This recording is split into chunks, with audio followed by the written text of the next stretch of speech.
नमस्कार दोस्तों, मैं राजेश अग्रवाल स्वागत करता हूं आपका पन्ना कंपटीशन क्लासेस में।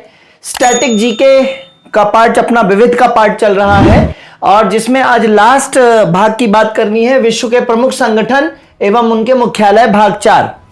ठीक है, विश्व के प्रमुख संगठन एवं उनके मुख्यालय अंतिम भाग 4, जिसमें पहला संगठन है दोस्तों ओपीईसी।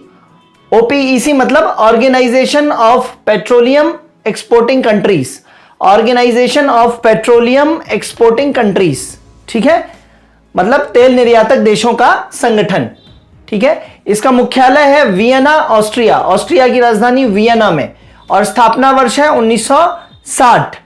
और विवरण क्या है इसका? स्थापना बगदाद में हुई थी। इसकी ओपीईसी की स्थापना जो है वो बगदाद में हुई थी और संस्थापक सदस्य इसके 5 थे, जिसको मैंने बोला है विस्की। वी मतलब वेनेजुएला, आई मतलब ईरान, एस मतलब सऊदी अरब, के मतलब कुवैत और आई मतलब इराक। वेनेजुएला, ईरान, सऊदी अरब, कुवैत और इराक, विस्की। ठीक है, इसका टेका क्या बनाया है दोस्तों, ये देख लीजिएगा।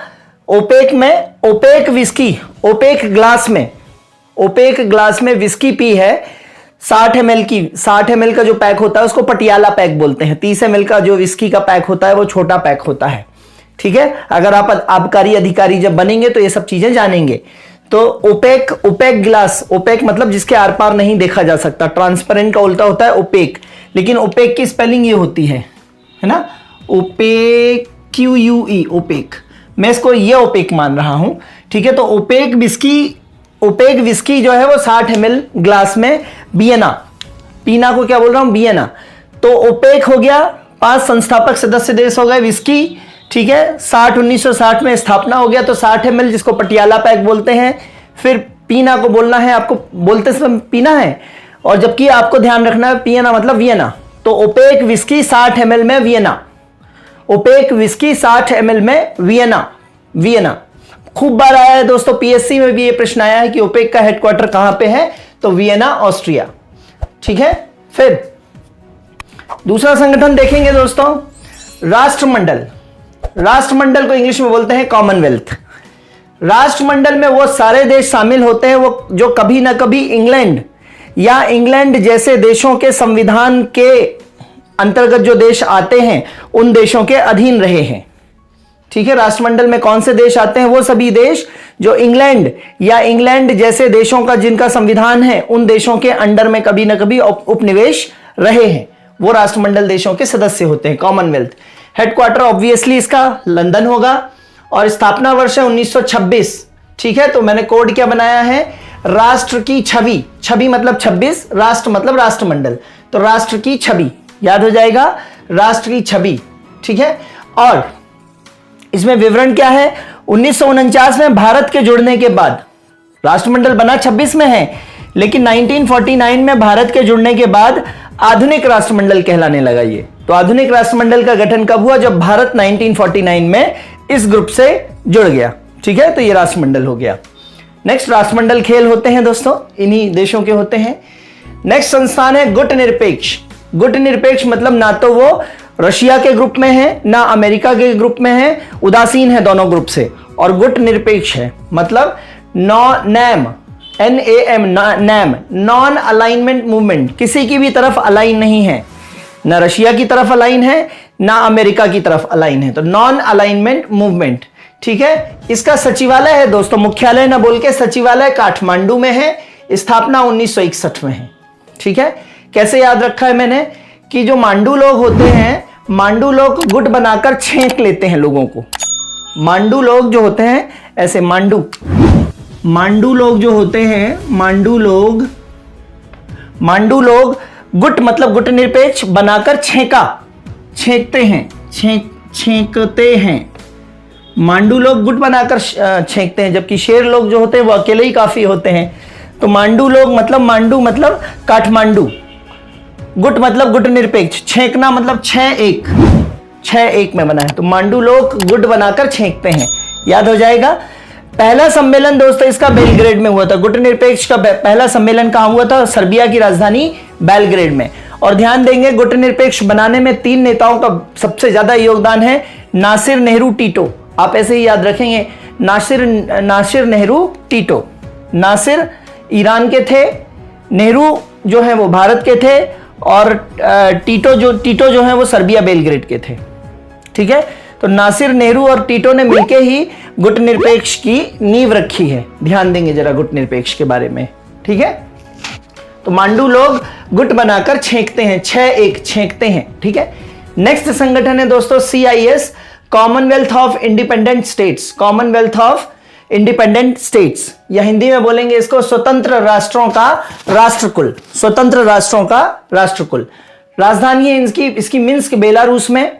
आपको मालूम होगा 1991 में USSR जो है, यूनाइटेड सोवियत रिपब्लिक जो है, USSR जो है वो टूट गया था 15 देशों में, और 15 में से 9 देशों ने मिलकर जो बनाया है वो कॉमनवेल्थ ऑफ इंडिपेंडेंट स्टेट्स बना लिया है। ठीक है, तो इसका कॉमनवेल्थ ऑफ स्वतंत्र राष्ट्रों का राष्ट्रकुल मतलब जो USSR के टूटने पे स्वतंत्र हुए थे, और सबसे बड़ा देश कौन सा टूटा था उसमें से? रूस। ठीक है, तो 1991 में बना है CIS, और बेलारूस मिन्स्क में राजधानी है, इसका हेडक्वार्टर है। और स्थापना जो की थी इसकी CIS की, शुरुआत में 3 देशों ने की थी, बेलारूस, रूस और उक्रेन। बेलारूस, रूस और उक्रेन। बाद में 8 अन्य देश जो हैं अल्मा आटा प्रोटोकॉल पर, अल्मा आटा जो है वो कजाकिस्तान में है, तो 8 अन्य देश में कजाकिस्तान, तुर्कमेनिस्तान, किर्गिस्तान, अजरबैजान, ये सारे देश हैं। तो 8 अन्य देश अल्मा आटा प्रोटोकॉल पर दस्तखत करके इसके सदस्य बन गए CIS के। ठीक है, तो अभी CIS के कितने सदस्य हैं? अभी की डेट में कुल 9 सदस्य हैं। ठीक है, लातविया, लिथुआनिया और एस्टोनिया जो बाल्टिक सागर के पूर्व की तरफ हैं, है ना, एस्टोनिया, लातविया और लिथुआनिया, ये तीनों कभी भी CIS के सदस्य नहीं रहे हैं। हालांकि USSR से वो टूटे हैं, लेकिन ये कभी भी तीनों देश जो हैं वो CIS के सदस्य नहीं रहे हैं। तो कॉमनवेल्थ ऑफ इंडिपेंडेंट स्टेट समझ में आया, किससे इंडिपेंडेंट हुए? USSR से इंडिपेंडेंट हुए। सबसे बड़ा इंडिपेंडेंट देश कौन सा था? रूस। और बेलारूस की राजधानी मिन्स्क में इसका हेडक्वार्टर है, और 91 में बने थे। 91 के इसके सन का कोई टेका जरूरत नहीं है, क्योंकि वे USSR से देश कब टूटे थे? 91 में ही टूटे थे। USSR का डिसइंटीग्रेशन कब हुआ था? 91 में। ठीक है, तो ये सन अपने आप याद रहेगा। नेक्स्ट बात करते हैं दोस्तों ब्रिक्स, बहुत इंपॉर्टेंट है। ब्राजील, रशिया, इंडिया, चाइना और साउथ अफ्रीका। ठीक है, ब्रिक्स। और ब्रिक्स का हेडक्वार्टर कुछ नहीं दिया है। ब्रिक्स जो है वो 2009 में बना है, तो इसको मैंने याद किया 9 ब्रिक्स। ब्रिक्स का मतलब ईंट भी होता है, तो 9 ब्रिक्स। 9 मतलब 9, 9 मतलब 9। ठीक है, 9 ब्रिक्स। शुरुआत में ये ब्रिक्स नहीं था, ब्रिक था, सिर्फ एस नहीं था। 2010 में साउथ अफ्रीका जुड़ा इससे। ठीक है, सो 2010 में इससे साउथ अफ्रीका जुड़ा, और ब्रिक्स बैंक बनाया गया था इसका, जिसको आज की डेट में आप न्यू डेवलपमेंट बैंक बोलते हैं, NDB। और NDB का हेडक्वार्टर कहां पे है? शंघाई में है, शंघाई, चीन। ठीक है, तो ब्रिक्स का बैंक क्या कहलाता है? NDB, जिसको बोलते हैं आप न्यू डेवलपमेंट बैंक, और हेडक्वार्टर कहां पे है? शंघाई। तो 9 ब्रिक्स याद रहेगा। नेक्स्ट और अंतिम संगठन जो है वो है GATT, GATT, general agreement on trade and tariff. Tariff का मतलब होता है टैक्स, तो इसका फुल फॉर्म याद रखिएगा, फुल फॉर्म PSC में आ चुका है, general agreement on trade and tariff. लिख लिख के याद कीजिए, general agreement on trade and tariff मतलब ट्रेड और टैक्स में जो होता है उसके मामले में एक एग्रीमेंट हो गया कि आप हमारे देश में अपना माल भेजो तो हम टैक्स नहीं लेंगे, और हमारा माल आपके देश में जाएगा तो आप टैक्स नहीं लोगे, एक दूसरे को टैक्स से छूट देंगे। यही एक टैरिफ एग्रीमेंट है। हेडक्वार्टर बता ही चुका हूं, जेनेवा के 14 ऑर्गेनाइजेशन बता चुका हूं। बुद्धि और श्रम के संचार से मौसम और स्वास्थ्य को ध्यान में रखते हुए रेड गेट का व्यापार करें, व्यापार के विकास हेतु EEC, ECM और एक्टा चर्च की शरण लेते हैं, ये बता चुका हूं। तो गैट और WTO दोनों सब उसी कोड में है। जेनेवा स्विट्जरलैंड में हेडक्वार्टर है। 1948 में गैट, तो गैट बोलने में गैट 48 गैट 48 ऐसे याद हो जाएगा। ठीक है, और यही गैट जो है ये मोरक्को जो देश है अफ्रीका में ऊपर की तरफ, बिल्कुल यही गैट मोरक्को के मर्राकेश में डंकल प्रस्ताव जो पारित हुआ था। मोरक्को में एक जगह है मर्राकेश, और मर्राकेश में डंकल प्रस्ताव पारित हुआ था, और 94 में डंकल प्रस्ताव पारित हुआ था। और उसी डंकल प्रस्ताव से 1995 में ये गैट क्या बन गया? WTO बन गया, वर्ल्ड ट्रेड ऑर्गेनाइजेशन। तो वर्ल्ड ट्रेड ऑर्गेनाइजेशन की स्थापना कब हुई है? 1 जनवरी 1995 को। और WTO का हेडक्वार्टर भी कहां पे है? जेनेवा। तो वही गैट जो है वो बाद में क्या बन गया? 95 में, 95 में WTO, वर्ल्ड ट्रेड ऑर्गेनाइजेशन। ठीक है दोस्तों, सो इस तरीके से ये कोडिंग वगैरह बहुत ध्यान से पढ़िएगा, बहुत मेहनत से बनाई हुई है। लेक्चर पसंद आ रहे हैं तो लाइक, सब्सक्राइब और शेयर करते जाइए, बेल आइकन पे जरूर प्रेस करिए। और इसी लेक्चर के नीचे डिस्क्रिप्शन में टेलीग्राम और इंस्टा की लिंक दी हुई है, तो उससे भी जाके जुड़िए।